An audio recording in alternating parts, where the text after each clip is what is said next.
Welcome to Darkwater Rising, Chapter 3. Please open your book to page 21 and read along with me.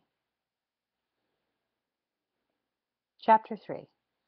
Papa and Uncle Nate disappeared into the study, and I sat outside to watch for Ben. I finally saw him walking down Avenue L, his hair dripping with sweat, his face blotchy red from the heat. I surprised him as he came around the corner, and he let out a whoop. "Seth!" he bellowed, shaking my hand and slapping me on the shoulder. "Glad you finally made it." I shrugged and grinned back at him. "Yeah, me too. Things are looking up. Uncle Nate found me a job." He pulled a handkerchief from his back pocket and wiped his sweaty face. "Not as a delivery boy, I hope. Today I hauled $200 worth of groceries in this heat. Can you believe it?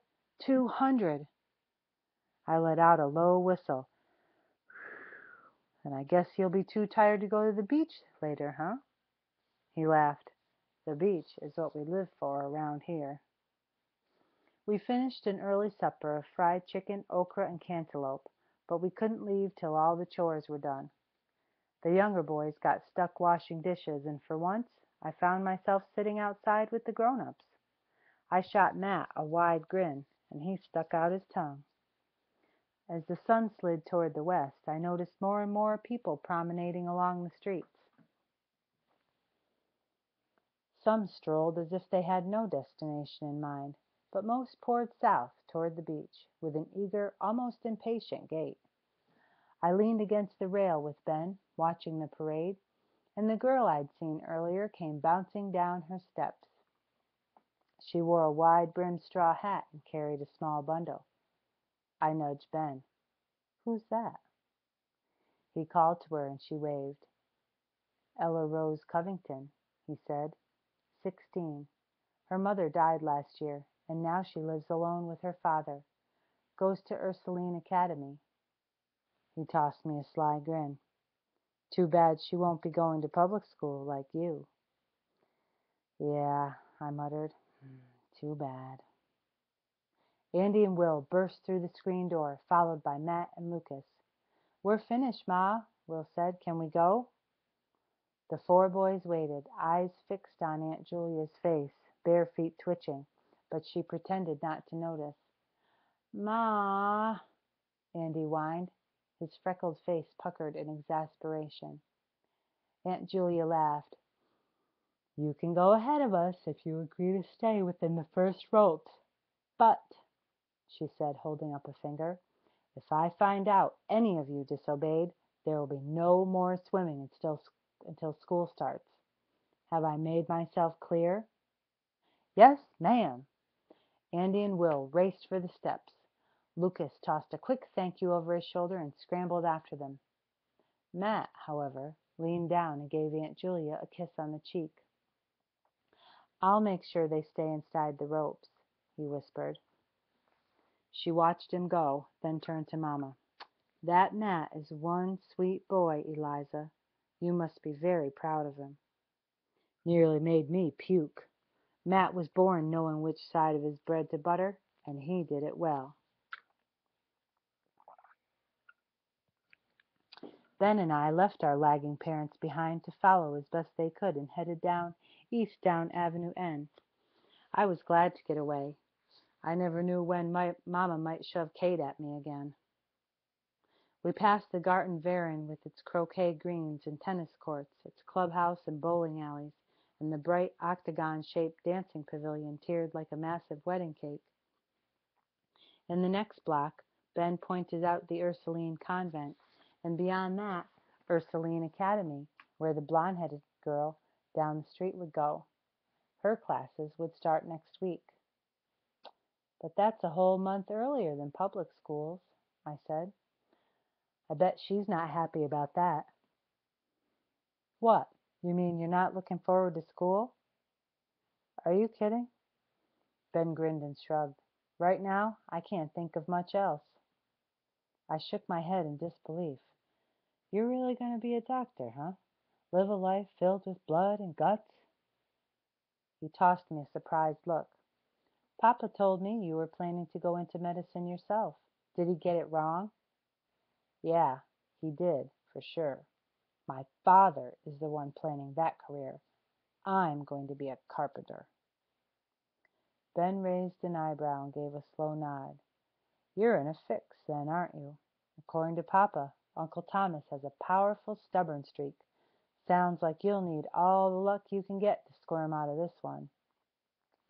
I laughed, but he was dead right. We turned south on 24th Street and joined a stream of families walking to the great bathhouses built on pilings out over the water. The Pagoda Company's twin buildings lay just ahead. Their sloping roofs of striped canvas made them look more like two giant circus tents staked out in the Gulf than a bathhouse. As we neared the beach, I saw Murdoch's, too, and beyond that, the three-story Olympia. Voices rose and fell on the wind, and I turned east toward what must have been 10 blocks of ramshackle buildings. "That's the Midway," Ben said, pulling me in for a closer look. The air sizzled with frying clams and frankfurters, and rang with shouts from swimmers and cries from excited gulls. Merchants hawked seashells and saltwater taffy, Kewpie dolls and satin pillows, and bellowed invitations to "step right up." We walked past the swimmers with beach balls tucked under their arms, lined up next to people in street clothes, waiting for a chance at the penny arcades. And farther down the beach, I spotted a trestle that stretched out over the surf and back again. "Trolleys go out over the water?" "Sure. Some people want to experience the Gulf high and dry." He grinned. "Not everyone's as brave as we are." The way the beach looked today, I couldn't imagine there'd be anyone left in town to take the trolley. It seemed most all of Galveston was here this evening, bathing, bicycling, or just driving carriages across this crisp, smooth sand. We chose the Pagoda for changing into our suits and took their long boardwalk that started at the end of 24th Street. The steps took us high above the beach, and, once out over the surf, I stopped to look down at the crowds gathered round ropes and barnacled pilings. They jumped waves in dark wool bathing suits, looking more like fleas on a stray dog's ear than swimmers. All except one. I leaned out over the weathered handrail, spotted white from gulls, and tried to get a better look. My stomach fluttered, then lurched hard.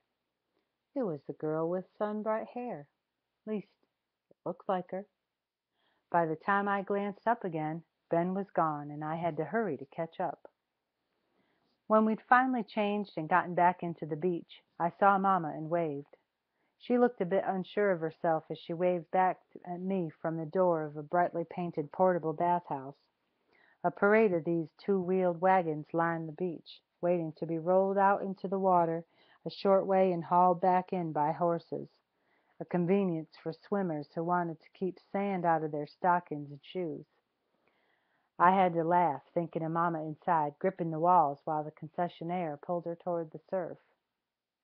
While Ben and I bobbed in the water and rode the waves, I watched for the yellow-haired girl.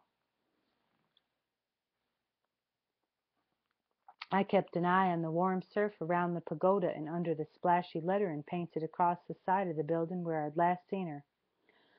"A ride on the Katy is like a drive on the beach," the sign for MK&T Railway declared. I must have read those words 100 times before the sky settled into layers of pink and purple, and I had to accept that I missed her. I hauled my heavy limbs from the surf, feeling like a dunce for letting her tangle up my thoughts the way she had. I didn't even know her, and probably never would. Ben and I changed back into our street clothes while sunset colors slid away. By the time we started home, there was nothing left but a twinkling silver and a black umbrella sky. The electric lamps perched high on tall pylons out in the surf flickered on, and I heard cheers from late-night swimmers. "Skinny dippers," Ben said, grinning. "They swim just beyond the light, sometimes as many as 200 men, naked as the day they were born." I shook my head and laughed. It was hard to imagine. We took 24th Street back to Avenue N, where nightfall had transformed the Garten Verein into something out of one of Katie's fairy tales. Electric light spilled across the grounds, gilding leaves and blossoms and ladies' white lace gowns. The open dancing pavilion sparkled through the trees like a great Chinese lantern. I stopped to listen to the band, to the way the music mingled with the sounds of the surf and soft crash of bowling pins, and I might have stayed far longer if Ben hadn't pulled me away. But it was late, and tomorrow I'd be only 3 days away from my future. This concludes Chapter 3. Thank you for listening.